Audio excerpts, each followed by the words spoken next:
আমি কেমন উগ্র জীবনযাপন করছি এটা কি আপনারা জানেন না? আমার চলাফেরা, আমার পোশাক আশাক, আমি কিভাবে চলাফেরা করি এটা তো সবাই জানে। উনি বলতেছে আমি নাকি নাটক করছি। আপনারা কি আমাকে কোনো নাটক সিনেমাতে পাইছেন?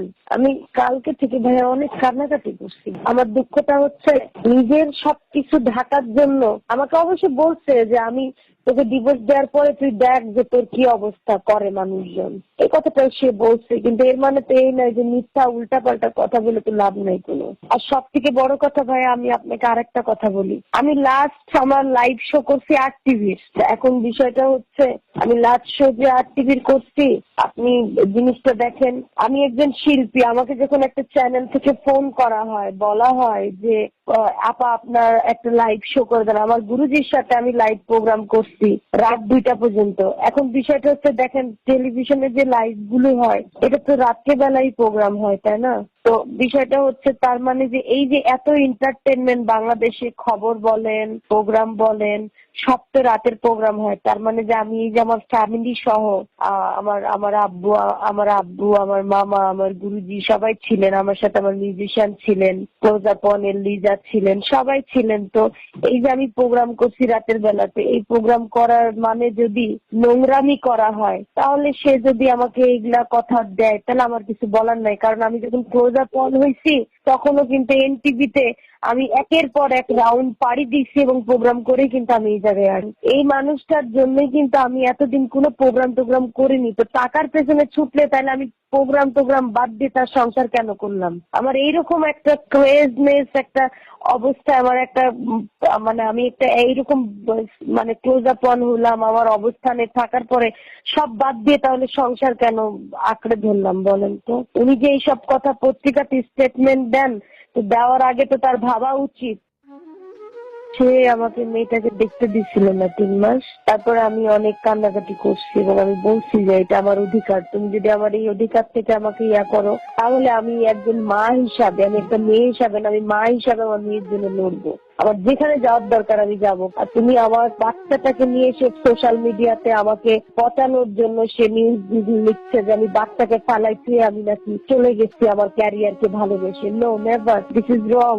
সে আমার বাচ্চাটাকে আমাকে দেয়নি, বাচ্চাটাকে সে রেখে দিছে তার কাছে, জোর করে রেখে দিছে। আমার ছোট্ট একটা বাচ্চা, সে তো মা ছাড়া থাকতে পারে না। তারপরে সে লাস্ট পর্যায়ে আমার ফ্যামিলি সহ সবাই ছিল, তখন সে বলছে যে ঠিক আছে সপ্তাহের মধ্যে 2 জনের কাছে মানে 3 দিন করে এভাবে বাচ্চাটা থাকবে আর কি, উভয় পক্ষের কাছেই থাকবে বাচ্চাটা। উনিও সমাজে চলবে, আমিও সমাজে থাকবো, কিন্তু প্রত্যেকটা মানুষের একটা পার্সোনাল লাইফ আছে, একটা অবস্থান আছে। এই ধরনের কথা বলা উচিত না। তাহলে আমি যদি টাকার কথাই বলি, তাহলে তো ওর কাছে অনেক টাকা, তাহলে আমি তারপরে ওকে ছেড়ে কেন আসলাম? কি এমন অত্যাচারটা আমার সাথে করছে যেটার কারণে আমি বাধ্য হয়েছি সংসারটা ছাড়তে?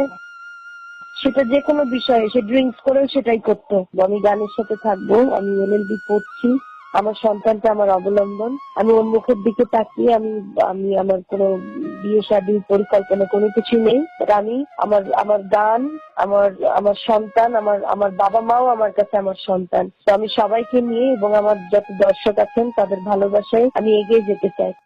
সুসাইড করতেও গিয়েছিলাম, কয়েকবার করতে গিয়েছি সমাজের ভয়ে, যে এই যে নিউজ গুলা হচ্ছে, আসলে সবারই তো একটা ব্যক্তিগত পার্সোনাল লাইফ আছে। আর আমি মিডিয়া বলে যে আমার চরিত্র বলতে কিছু থাকবে না বা আমি একটা ভালো মেয়ে, এটার তো কোনো কথা নয়। এটার কারণে, এগুলো না হওয়ার কারণে কিন্তু আমার এইসব পদক্ষেপ গুলো ছিল। এবং সে যে রং কাজটা করছে এটা একদম উচিত নয়। একটা কথাই বলবো ভাই, আমি ওকে অনেক ভালোবাসি, অনেক ভালোবাসি। আমি ওকে ছাড়া কিছু বুঝিনি, আমার পুরো পৃথিবীটা জুড়েই ওই লোকটা ছিল। সে আমার সাথে এরকম করবে আমি জানি না। আমার আল্লাহ হয়তো বা আমার আল্লাহর উপরে ভরসা রাখতেছে, আর কিছু বলার নেই। একটা বারও তার মনে হচ্ছে না যে আমার একটা ছোট্ট বউ, একটা ছোট্ট বাচ্চা, আমি আজকে পৃথিবীর সামনে তাদেরকে হাস্য করে রেখে দিচ্ছি। আমাদের ডিভোর্স আছে 1 সপ্তাহ হচ্ছে, আমি কোথাও বলিনি, কারণ তার সামনে নির্বাচন আছে, তার অনেক ক্ষতি হবে বলে তার ক্ষতিটার কথা চিন্তা করছি। নিজের কথা একবারও ভাবিনি। 20 লাখ টাকা দিয়ে কি ইজ্জত পাওয়া যায় ভাইয়া?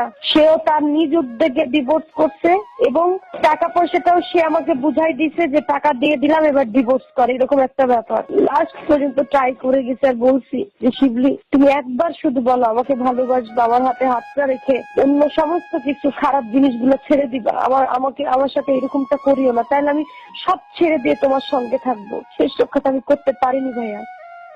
সে বলছে যে না, সবকিছু ছাড়তে হবে এবং সেটাও বলছে যে সে যদি বিয়েও করে আমার নাকি সেটা আর কোনো মন্তব্য থাকবে না, বিয়ে করলে করবে, আমি নাকি তাকে কিছু বলতেও পারবো না। তাহলে এ কেমন জীবন? আমার কোনো অস্তিত্বের মূল্য থাকবে না। আমি দিনের পর দিন রাতের পর রাত তার জন্য অপেক্ষা করছি বাসায়, তাকে আমি কাছে পাইনি। সে আমার ভালোবাসার মানুষ, আমি তাকে কখনোই আমার কাছে পাওয়া সম্ভব ছিল না। সে আমাকে কখনোই সময় দেয়নি। দোহাই দিত রাজনীতিবিদদের কি আর কোনো বউ বাচ্চা নাই তাদের? 5 মাস ধরে বাবা মাকে নিয়ে একটা ভাড়া বাসায় আছি, ভাবছিলাম যে ও এসে আমাকে নিয়ে যাবে এই আশা এবং এই উম্মিদ নিয়ে বসেছিলাম, কিন্তু সে এই 5 মাস আমার সাথে একবারও যোগাযোগ করেনি। তার লোক দিয়ে প্রতিবারই ফোন করাইছে আর বলছে ডিভোর্স লেটার পাঠাই দে, নাহলে আমরা পাঠাই দিলাম। কখনো শুনি নাই যে সালমা প্লিজ চলে আসো, আমার ভুল হয়ে গেছে, আমি তোমাকে আর কোনোদিন মারবো না, কোনোদিন তোমাকে আঘাত করবো না। এই কথাটা শোনার অপেক্ষায় বসেছিলাম।